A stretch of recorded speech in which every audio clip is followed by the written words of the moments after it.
సోనియమ్మ చెప్పింది ఏం చెప్పిందో కానీ తెలంగాణ ప్రజలకు మాత్రం ఒక్క రూపాయి రాలేదు, ఒక్కరికి ఇల్లు రాలేదు. అదేవిధంగా ఈరోజు మరి ఉచిత విద్యుత్ అనేటువంటి మాస ఈ యొక్క వాగ్దానంలో చెప్పడం, అది కూడా మరి ఎక్కడ కూడా అమలు జరిగే పరిస్థితి లేదు. అదే కాకుండా ఈ యొక్క కాంగ్రెస్ పార్టీకి సంబంధించి వైఫల్యాలు అనేక రకాలుగా ఈరోజు ఈ రాష్ట్రంలో ఎటు చూసినా మనకు కనిపిస్తున్న విషయాన్ని ఈ సందర్భంగా నేను మనవి చేస్తా ఉన్నాను.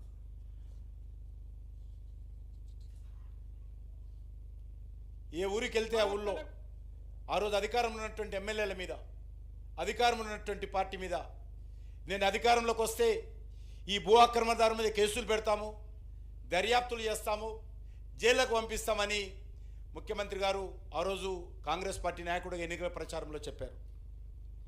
కానీ ఏ ఒక్కటి కూడా అమలు జరిగేటువంటి పరిస్థితి లేదు.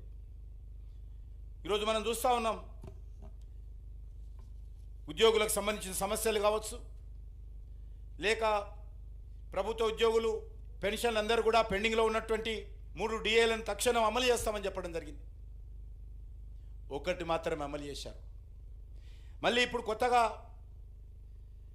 మరి పెండింగ్లో ఈరోజు 5 డిఏలు ప్రభుత్వ ఉద్యోగస్తులకు ఇవ్వాల్సినట్టుంది, అది ఇంతవరకు పెండింగ్లో ఉంది. అంగన్వాడీ టీచర్లకు 18,000 పెంచుతామని చెప్పారు. అదేవిధంగా మరి ఈరోజు ఇంతకుముందు నేను చెప్పినట్టు హోమ్ గార్డులకు 3 నెలల లోపల, అధికారంలోకి వచ్చినటువంటి 3 నెలల లోపల హోంగార్డులకు సంబంధించినటువంటి సమస్యలు పరిష్కారం చేస్తామని చెప్పారు. అది కూడా ఎక్కడ చేసే పరిస్థితి లేదనే విషయాన్ని ఈ సందర్భంగా మనవి చేస్తున్నాను. అంతేకాకుండా ఈరోజు మరి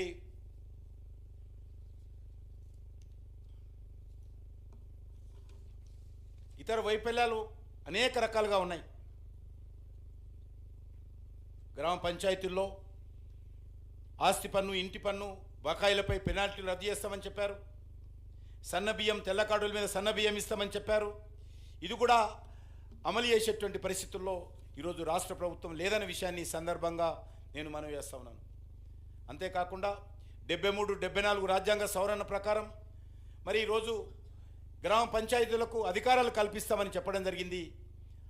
అంతేకాకుండా ఈరోజు మనవి చేస్తా ఉన్నాను, సంవత్సరం పూర్తయింది, ఏ ఒక్క గ్రామానికి కూడా కాంగ్రెస్ పార్టీ ప్రభుత్వము గ్రామ పంచాయతీల్లో వీధి లైట్ల కోసం కానీ, పారిశుభ్రత కోసం కానీ, ఇంటర్నల్ రోడ్స్ కోసం కానీ, అక్కడ పనిచేసే పారిశుభ్ర కార్మికులకు జీతాలు కానీ ప్రతి ఒక్కటి కూడా ఈరోజు కేంద్ర ప్రభుత్వం ఇచ్చిన నిధులే తప్ప, నరేంద్ర మోడీ గారు ఇస్తున్నటువంటి ఆర్థిక సంఘ నిధులే తప్ప రాష్ట్ర ప్రభుత్వము ఒక్క రూపాయి కూడా ఒక్క గ్రామ పంచాయతీ కూడా ఇవ్వలేనటువంటి నిస్సాయమైనటువంటి పరిస్థితుల్లో గ్రామ పంచాయతీలకు గతంలో కేసీఆర్ ఏ రకంగా అయితే అన్యాయం చేశాడో ఈరోజు రేవంత్ రెడ్డి గారు కాంగ్రెస్ పార్టీ ప్రభుత్వం కూడా అదేవిధంగా అన్యాయం చేస్తున్న విషయాన్ని మనం చేస్తా ఉన్నాం.